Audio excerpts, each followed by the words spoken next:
I used to, or rather I still do have this fear of posting things online. And I think this resistance that I face, or that some people face, comes from because it feels like you're putting a little bit of yourself out there, you know, whether it's a piece of art, a comment, or a video. It's, yeah, like a little piece of you. And when you put it out into the world, you can feel vulnerable. You feel like, you know, people can attack you. And that's what has held me back for a long time. But I am slowly breaking out of it. And yeah, right now the biggest resistance I'd say is like YouTube videos. I haven't done many videos, or rather it's been a while. And yeah, I'm still not comfortable with it. I still feel very scared, very nervous. Even though I know, you know, the camera can't hurt me. I don't know, maybe it's some ego thing, but I am like shaking my leg right now. But anyways, I thought I'd just share my journey with becoming more comfortable with posting things online, and actually like how long it took me to get to this point. It took like quite a few years, I'd say. But this is not a how-to video on overcoming your fear of posting things online. I'm sure there's lots of other videos on YouTube that can help you with that. This is just a video of my journey in this process, and I'm still in it actually, so pretty much this video is just about me.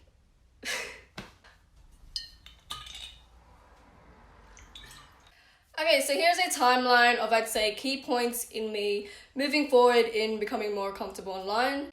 It's split into different sections, so the year that I posted art, the year that I started commenting, I think, and then the year I got Instagram and videos, I suppose. So here are the 4 years: pre-2016, 2016, 2018, and then 2019.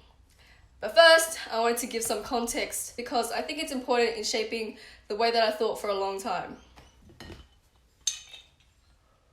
I think a large part of my fear in putting anything online really came from my dad.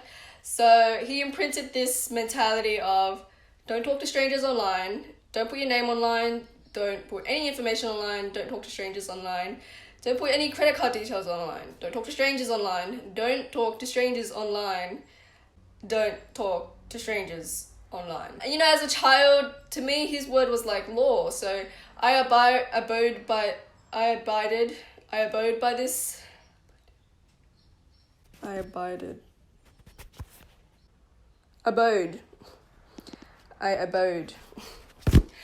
abode by this. It sounds so weird. I abode by this law for a long time. But yeah, I know it's coming from a good place. He's just looking out for my safety. He's just a really careful person.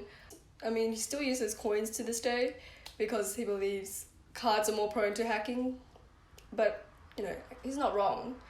But like, if it means I don't have to carry coins, I'll take my chances. Anyways, I think this was solidified with the conversation that once you put anything online, anything, a dot, if you just put a dot online, it's permanent. It's a permanent mark and you can't take it back. You can delete it, but there's a history of it somewhere on the web and someone will always be able to retrieve it. And to me, that was really scary. Like, you're technically not allowed to make mistakes. Well, that's how I translated it in my head. But yeah, mix all those things together and you have me, who felt really scared about posting anything online. Yeah, I'm sure people have their own influences and reasons or fears that stop them from posting things online, but these were the ones that influenced me personally. Anyways, onto the timeline to undo this thinking. Okay, pre-2016, I was mainly on DeviantArt and Tumblr, and the extent of my activity would be just liking a bunch of images and then saving some of them to my computer where I would never look at them again. I think I discovered DeviantArt at around 14, so I never really posted anything for about 2 years. But yeah, 14, even before 14, I was still drawing and all that. I just wasn't on social media. And in 2016, I posted my first art piece on Tumblr, which was this. And this was a big leap for me. I don't remember what changed exactly. I think it was just like seeing a lot of artists online and I was just started thinking maybe I should stop stalking other artists and post something of my own. Now I do both. But yeah, I remember feeling really nervous about this, like really nervous. There were a lot of irrational thoughts and a lot of overthinking. I think things like, oh my god, everyone's gonna see this, I'm gonna be shamed, I'm gonna get so much hate.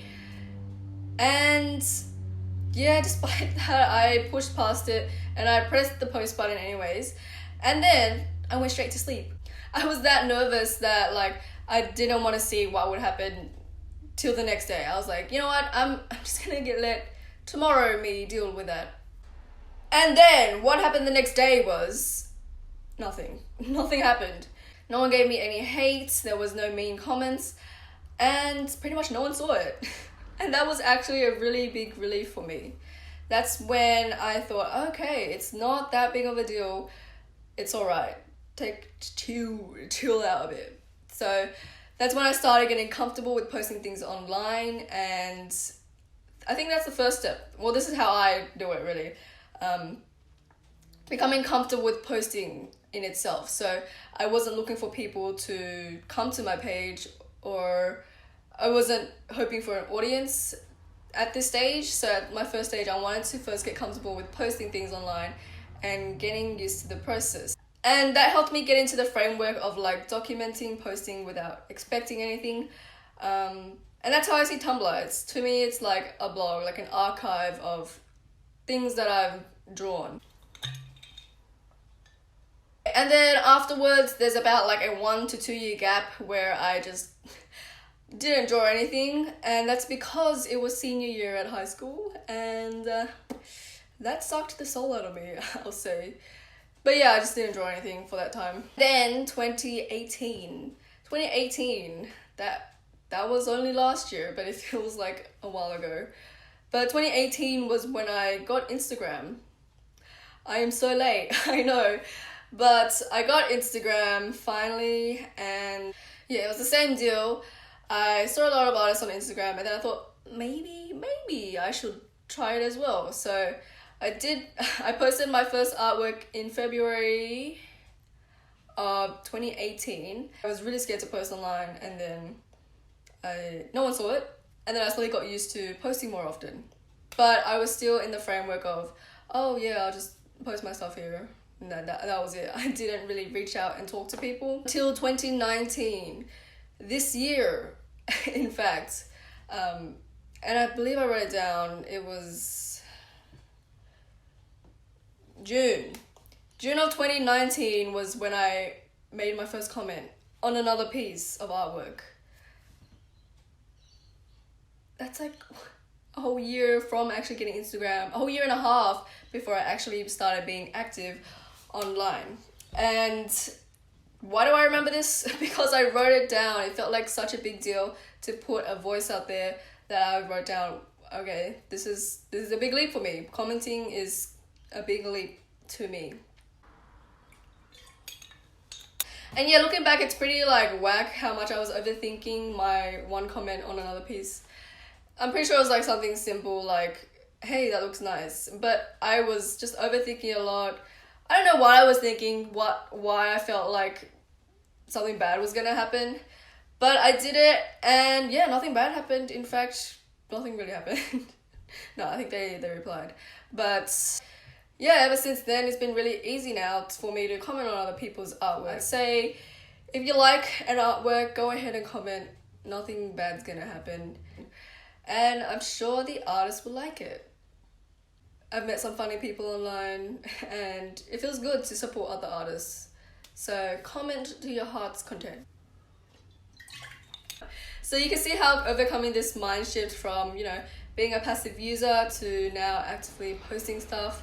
It took me like a really long time to overcome this fear, and I don't even know, fear of what exactly, is it? I'm scared that people are gonna hate on me. I'm scared that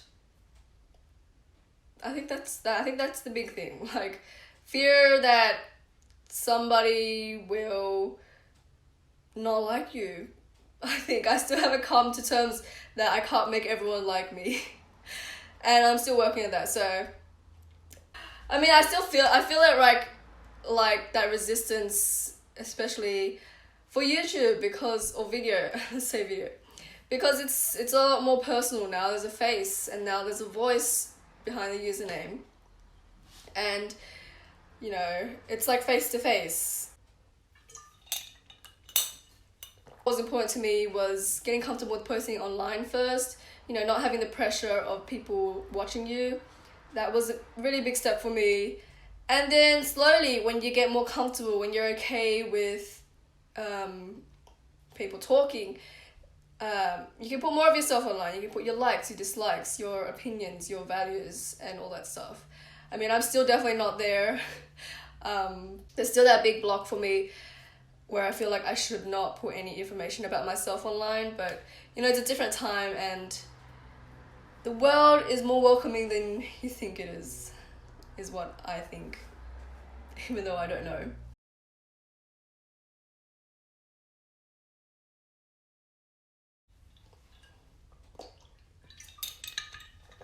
Alright.